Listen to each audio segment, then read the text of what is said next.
Hello traders out there in Traderland. D7 here with Grok Trade. This is Good Through Sunday, February 9th, 2020, weekend edition, and the markets on Friday. Bearish, bearish, bearish, bearish. Small caps. Russell 2000 down the most, 1.2% to the south. US dollar up. Crude oil up 1.5%. Silver lower. Gold higher. VIX higher by 3.4. We're at 15.5, still relatively low. Bitcoin knocking at the door of 10,000. All right, here we are looking at the markets. And subscribe and hit the little bell. You know the scoop. We're going to go over these charts very closely. So let's look at the spider. The reason we look at the spider first, S&P 500 is the most important indice that we look at because it is made up of 500 blue chip stocks, and it's got a good mix of all the different sectors out there. So it gives us a good idea of what the markets are doing as a whole on the macro level. That's why we spend our time on the spider mostly. This is the daily chart. I'm using TradingView. I have a link down in the bottom for TradingView if you like what you see. And it is Saturday morning. I'm drinking coffee. It probably sounds like I have a frog in my throat. So check this out. Going back to October, we in the markets broke away from the moving averages here. We started heading higher. We keep melting higher through November, through December. Things got a little squirrely here in the latter part of, or the first part of December. But we keep going higher. The moving averages now are tracking higher. We have the 50, that's my red. The 20 is my blue. I have an EMA here. You can see those right here at the top part of my chart. We go higher and higher. Higher, higher. I draw these two trend lines. You'll see these two trend lines and how they're drawn. I am very particular how I draw my trend lines. It's more of a science, not an art. And and if I go to a line chart, you'll see how perfectly they align. Do you see this? We hit 1, 2, 3, 4, 5 times on the upper one. 1, 2, 3, and then 4 on the lower chart. So these trend lines are drawn perfectly. You might not look at it at first glance. They may not look perfect to you, but they're perfect. We go higher, higher, higher, higher. The two trend lines, look at the width of these two trend lines, the red. As we go higher, look at the width between them now. Girth, bigger, small girth. Small girths are bad. So that shows a trend starting to become wedgy, right? A rising wedge. Ultimately, these two trend lines would converge onto each other, making a point way up here at the top. That is a bearish formation. Well, the bearish formation broke down on this date. That's January 24th. That was the candlestick that broke the back, okay? January 24th. That's bad, bad news. When it broke that trend line, we fell out of bed, we dropped. And we had a video, I said, watch out, warning, warning, it's going to look nasty. We had a 2% drop the very next trading session on Monday. We do a little dead cat bounce up, then we track down further. But the rising 50-day moving average acts as support. Do you see this? Acts as support, and we rallied higher. With the impeachment, the acquittal, and the coronavirus, people just said phooey on all that. We rally higher last week. Had a really good week last week. Then we smash our head with a doji. Let's zoom in so we can really look at this. Up, up, up, up, up, up. We smash our head on what was support now is resistance with the doji. So anytime you get an up leg, you get a doji at the end of the up leg, and we have a rolling over. Anyway, let's not get too deep here. At resistance, what should happen? Well, we should drop. So here we have what we teach in our mentoring is a pivot candle. There's our pivot candle right there. We have our pivot candle at resistance on the wrong side of a trend line. Okay, that's where we're at. if I look at the MACD centered oscillator, if we go back in time, you'll see that as we were heading higher here, we're tracking lower here. Do you see that? So that is a bearish divergence. If you look here, we have a higher swing high, right? Higher swing high, but this is not good when you're on the wrong side of this trend line. So we're on the bearish side of this trend line with a pivot candle. But check this out. The crossover is getting ready to happen. This is the MACD line and the what's called the signal line. And the signal line is nothing more than a EMA on the MACD line. I don't want to get too deep here, but the histogram basically tells me if this is getting ready to cross over or not. Once these two lines cross over, you'll get a negative histogram right there, tick underneath. Okay, that's what these negatives are. That's when the MACD is heading down and the signal line is above it, the moving average. So it's getting ready to turn over, but look how this is lower. It's a lower swing high. This was still a higher swing high, another bearish divergence in the midst of a big one. Do you guys see that? So that's telling me this is showing relative weakness in a big way. Should we load up on shorts? Maybe. Maybe. There could be an opportunity here. I don't know.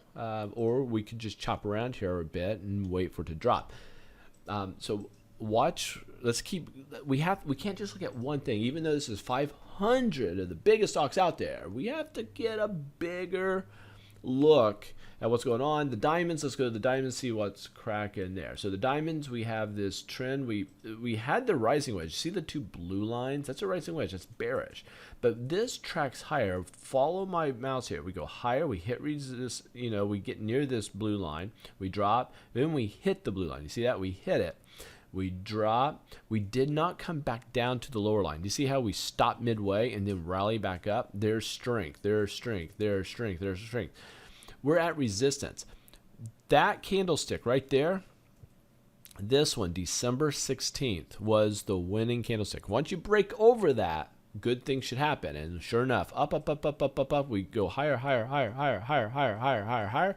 Now we got these two lines, the red lines. Now focus on these red lines. See how they're pinching together? Big girth here, small girth here. And it's pinching together. It's getting wedgy. This is a bearish formation. The damage happened right here, January 24th, when it broke that. Where it broke, we had a 2% drop, dead cat bounce. We come down, we rally back. Okay, we rally back. So I'm going to get rid of this line now because it's been pierced. We rally up, up, up, up, up. We get a hanging man. And you guys that called Shooting Star on the last video, kudos. You rocked it. Nicely done. Nicely done. We come up, we hit our head here at this, and then we drop. There's our pivot candle. That's our pivot candle on the wrong side of the trend line. That's really bearish, guys. You look at the MACD, we have kind of a equal. So if it does drop, that's our double top trend reversal. It'd be a double top there. It's equal, but this is quite a bit lower. Do you see that? Quite a bit lower on the MACD. Nasdaq. Now, Nasdaq, 65% leaning of all the stocks in it, 65% are leaning to the tech side, so it's highly biased. That's why we don't focus as much on techs. But techs can help show leading to future movement in the market. So here we are looking at the Qs. This is the Nasdaq. The Qs. Rising wedge on the blues. But we come up, up, up, up. We keep hitting the ceiling, ceiling, ceiling. But this candlestick on November 8th was the winning candlestick. It finally broke and closed above the trend line. At that point, we started bleeding higher, higher, higher. We come down here, went below it at one point, but we closed back at it and we go higher. That could have been a really bad day, December 3rd. The December 3rd, if it didn't close where it did, if it closed any lower, I would have expected a nice drop off. But instead, we go higher, higher, higher. Every time we see a drop pullback, we tend to go higher. A pullback, we go higher. A big pullback on this one. Do you see this? A big, nasty one. And now the Nasdaq is higher, higher, higher. Bullish pennant. Now the Nasdaq is looking to go bullish. Okay, the Nasdaq is looking to go higher. higher, higher, higher. This is a bullish formation here on this. But the big thing I want to look at is what is Russell's doing? The Russells, the small caps. Let's go there, look at the small caps. Small caps have been under a lot of pressure. We have this rising wedge, these two lines. We get up here to a resistance point, we drop, and then the damage happened on this day. That's January 24th. We broke a trend line, and then it just fell out of bed. A little dead cat bounce. We dropped down, and then we rallied back higher. Now, I pulled a Fibonacci retracement here from this high down to this high. We come back, and it pulled back to 76.4 before it dropped again. Okay, so I'm gonna get rid of this. That's telling me that we have a pretty good chance of consolidating here, even though this looks like a head and shoulders. So you see the head and shoulders, shoulder, head and shoulder. This is a head and shoulder trend reversal pattern. This would be a great place to go short. Okay, this would be a great place to short. The problem is, based off of what I'm seeing on indications, I think that this has a better chance of actually consolidating instead of crashing and burning. Okay, that's what I think. If you look at financials, financials can really tell us a lot. If we go to financials, we're higher, higher, higher. We had some pullback here, but we're above a support line. But the part that concerns me is the rolling over effect. You can see it with these three lines. We were on this trajectory. You see this line to this line, that's a trajectory. This one, the trajectory was less. So we only went this high. We never hit the upper line right there. We never hit it.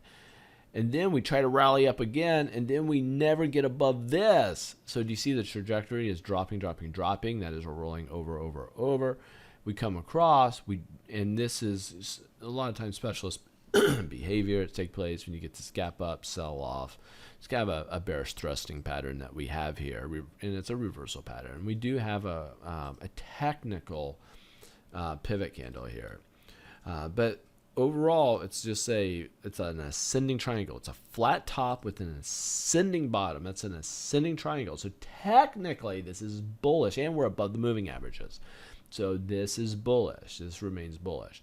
Let's look at the US dollar. US dollar is up, up, up, up, up. It's funny that the markets are doing as well as they are, and crude oil and all the commodity, or not crude oil, the special precious metals are doing as well as they are, with the US dollar getting stronger.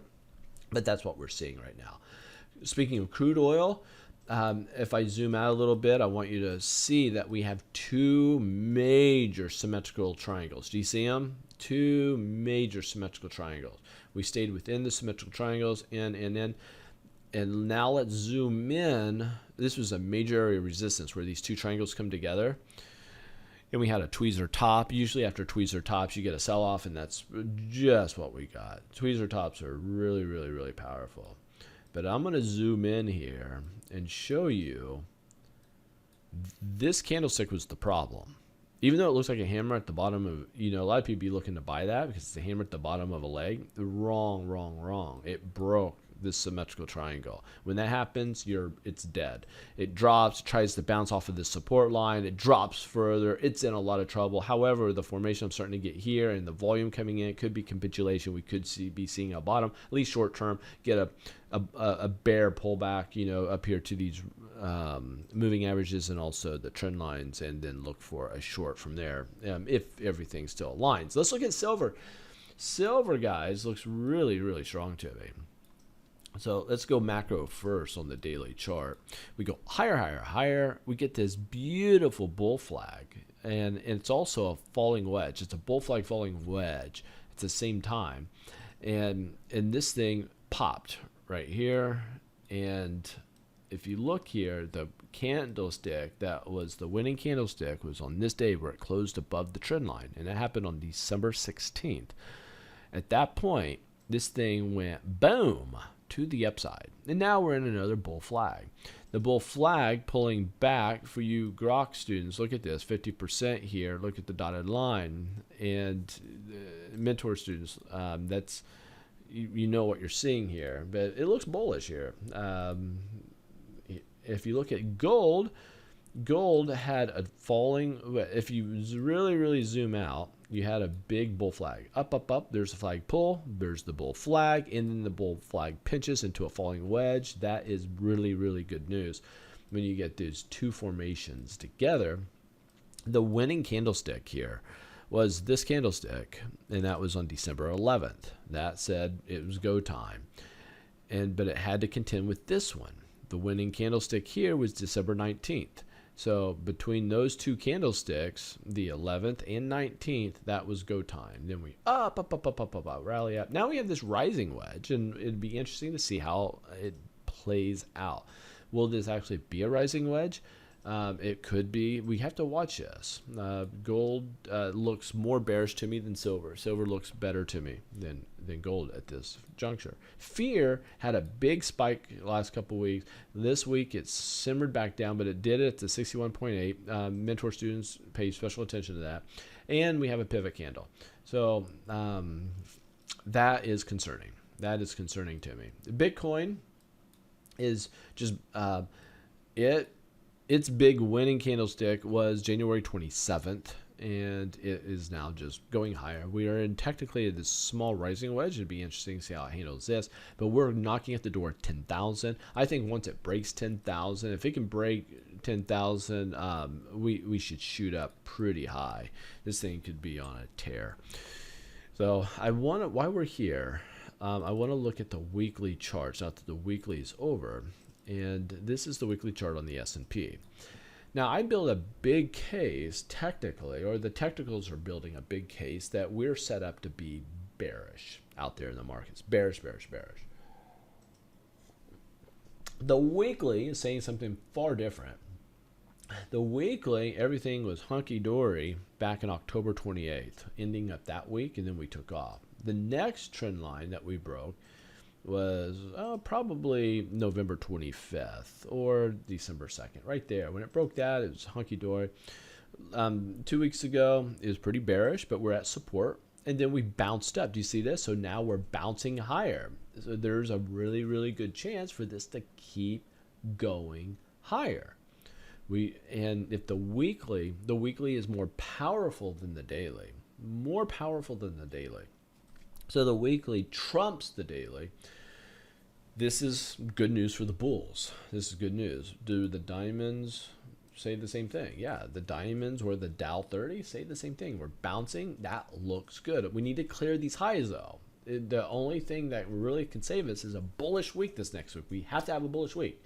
We have to have that. If not, things could start to get squirrely on us. Nasdaq is up and away, making these highs, and these just really incredible highs, doing very, very well. The Russell's 2000 had some last few weeks been kind of rough, but this past week was pretty bullish. We did go higher, but a lot of that sold off. Do you see this? They sold off into that strength. The question is why? So the Russell's 2000 can act as a leading indicator to what could happen out there in the market. Why did it sell off? Is there no conviction to what we're seeing in the markets? Are we not going to go higher? Was it trying to go higher and then it fell? Maybe. Maybe the financials will tell us. Look at the weekly financials. The weekly financials bounced up higher. The problem is it never really made a new high. It didn't close on a new high. It pierced it, but once we got above it, bears sold it right back down. So it's consolidating, making this high base. So if this is building, this could be a high base formation that it builds here. But anytime I have this little V shape in the bottom, it's a base, a V shape, a base, that's usually bearish. It turns out to be a big flat double top and then it drops. But as long as we stay above this trend line, all is well. Above the 20-week moving average, all is well. US dollar was very, very bearish, and now it had this very impressive week. US dollar just shot up very nicely. Crude oil, the problem it had 3 weeks ago was it broke this trend line, but stopped at the apex. See this apex coming across? That's a big area of support. It found support, but it broke that apex. And now it broke this trend line. So 2 weeks in a row, it broke trend line. Now we're definitely below both of those trend lines. This is bad news for crude oil. That is no good. So silver silver looks good. We had this run up, big bear flag, falling wedge, pinching pennant, whatever you want to call it. And we might have broke it this day. No, we broke it the next, and now it's kind of a little flag. Look for silver to go higher. If you look here at gold, we go higher, flagpole, there's the flag, we broke out, but this looks like it's going to it just doesn't look as good to me as silver does. VIX, we were up, now we're heading back down, but we're above the moving averages on the weekly chart. Bitcoin on the weekly chart is huge for me. This is very exciting. That resistance, we broke resistance. This is the candlestick, the winning candlestick for Bitcoin. It broke this week. So that's very, very good. It needs to stay above it. Now, if it immediately comes back down, that will be a jab, and that will be very bad for Bitcoin. But anything can happen. So anything can happen. So I'm going to stop there. I've brought you guys along over 20 minutes, and that is it. Grok Trade, you know where to find us. We got some great classes coming up. Feel free to jump in and join us. If you want to huddle in, lock arms with us, feel free to do so. Take care, guys. We'll catch up with you all later.